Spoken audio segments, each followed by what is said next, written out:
Roblox is a game with millions of games you can pick from. Certain categories stand out, such as simulators, shooting games, and finally, obbies. There are thousands of obbies on the platform, going from Slap Tower to Eternal Towers of Hell or Tier obbies. A small but determined community has risen for quite a while now, growing faster than ever, even being a rival to the infamous game Geometry Dash. Thousands of hobbyists have tried to push the limits further and further, sometimes even proving the human body is capable of the impossible. A few players stood out in this community, beating some of the hardest achievements in the game. Hobbyists have pushed the skill ceiling even further each day. Old hobbies that were thought to be impossible are now considered warm-ups.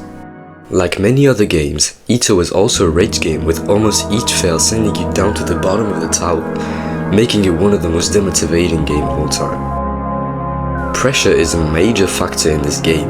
Whether you're live streaming one of the hardest obbies ever, in front of thousands of people, or simply trying to push your skill forward. But how do these players keep the determination to keep going? How did they become this good?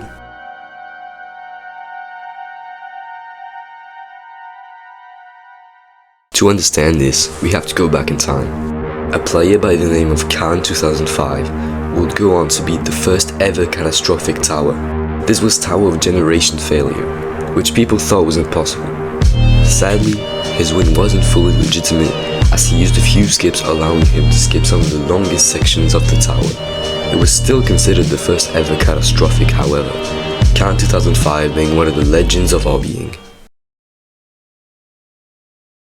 Fast forward 6 months later, a player by the name of ubbyx, it's actually not my father, went on to do a huge jump and push the skill ceiling even further.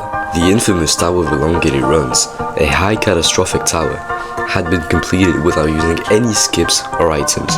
His win was fully legitimate, being the real verifier of tovh. This is another tower that used to be considered impossible by most, but actually turned out to be completely possible fully legitimately. This meant the skill ceiling was getting closer and closer to the horrific difficulty, which at the time seemed like the real peak of human limits. The next tower, however, was not as much of a jump as the last one. On July 8th, 2021, Tower of Cruel Punishment was verified by none other than a well-known player by the name of myfrother.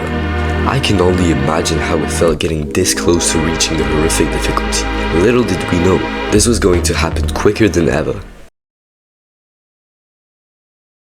Next, one of the most well-known hobbyists on the platform, boomsasok, did the impossible. He reached the horrific barrier. Tower of Vacant Hindrances, which is now easier than Tower of Cruel Punishment somehow, was the first horrific being. On September 8th, 2021, only 2 months after Tower of Cruel Punishment was verified, boomsasok completed one of the hardest achievements at the time, verifying Tower of Vacant Hindrances after over 40 fails on floor 7, 2 fails on floor 8, and 1 fail on floor 9.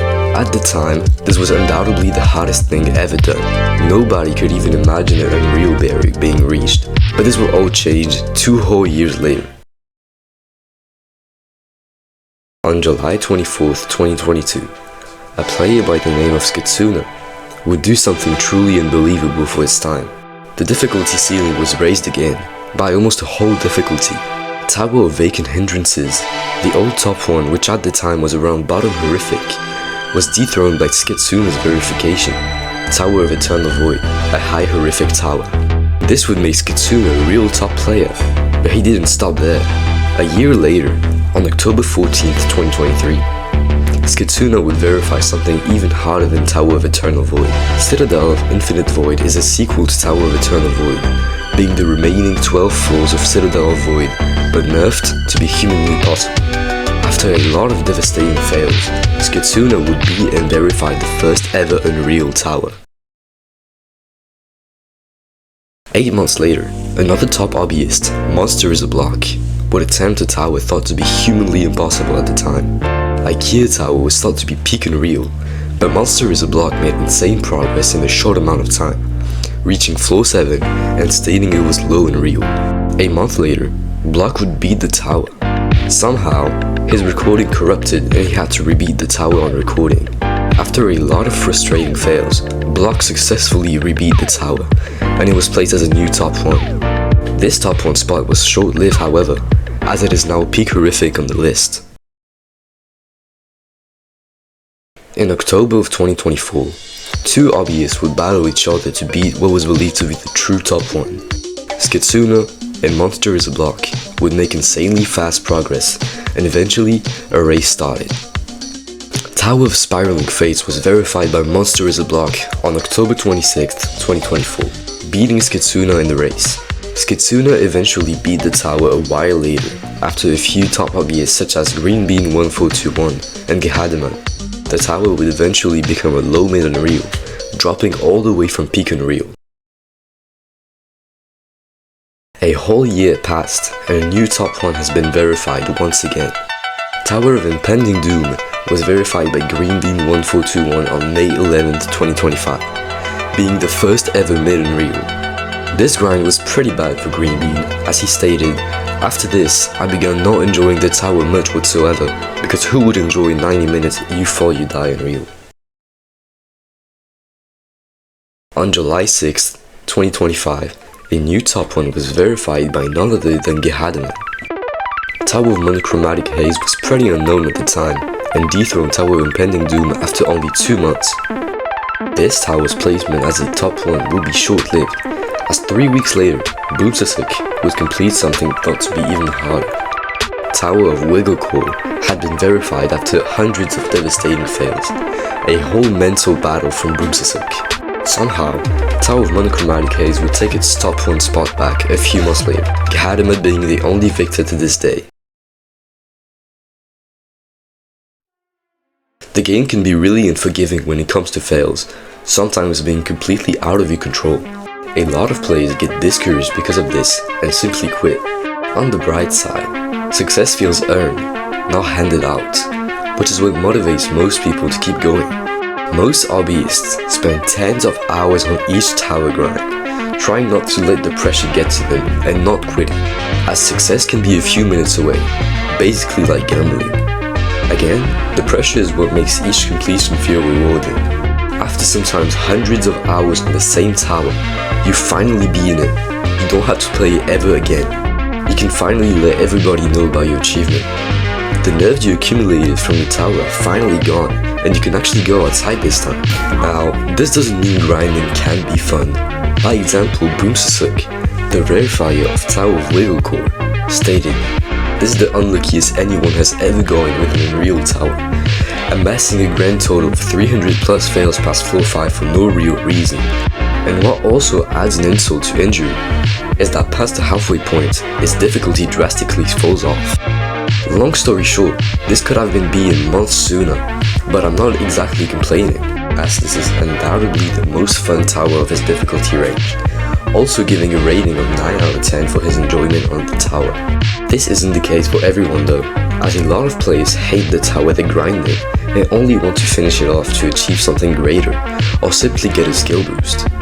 By example, the verifier of IKEA Tower, Monster is a Block, stated, "Probably my worst grind but not my hardest completion, as I'd say Sharp Mint is harder than this by a little.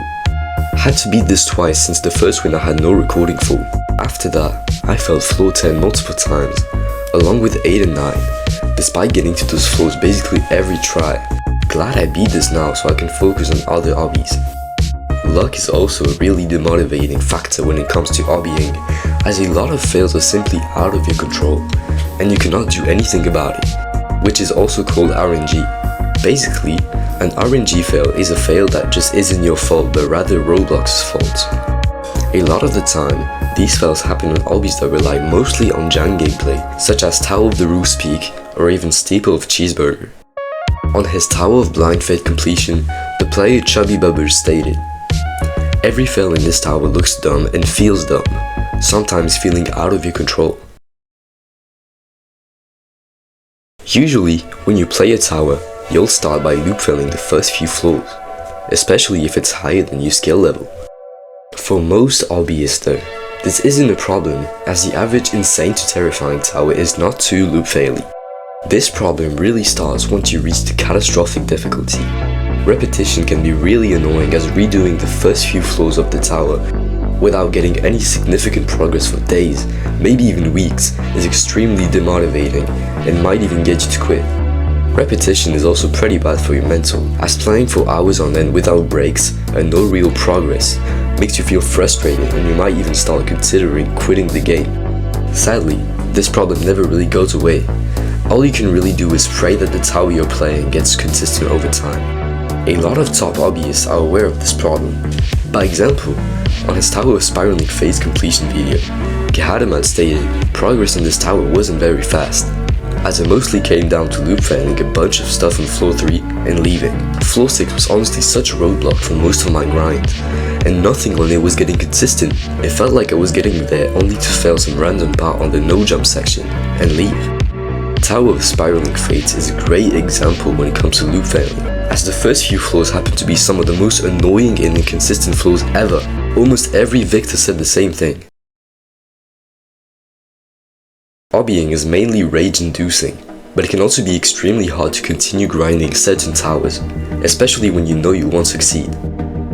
One of the biggest mistakes people do is comparing themselves and their progress to other people's progress.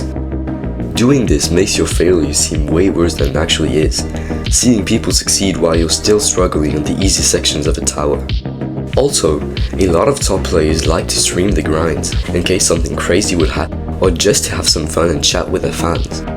But sometimes, pressure can get to them and make them fail some really stupid things.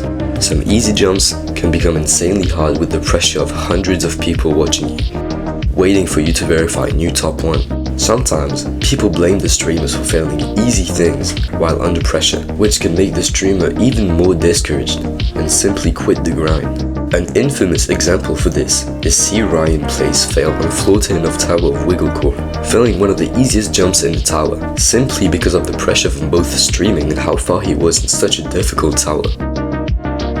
He eventually beat the tower a few days later, with his nerves being reduced as he had already failed floor 10 twice and was insanely consistent at the tower. Some other streamers are also known for clip farming, such as Katsuna, having some of the dumbest fails ever, mostly because of his nerves and how much he rushed. Most top players start rushing once they're really far into a tower, letting their muscle memory do its job. Also, subscribing would be very appreciated as I'm trying to reach 1,000 subscribers by the end of 2026. Thank you.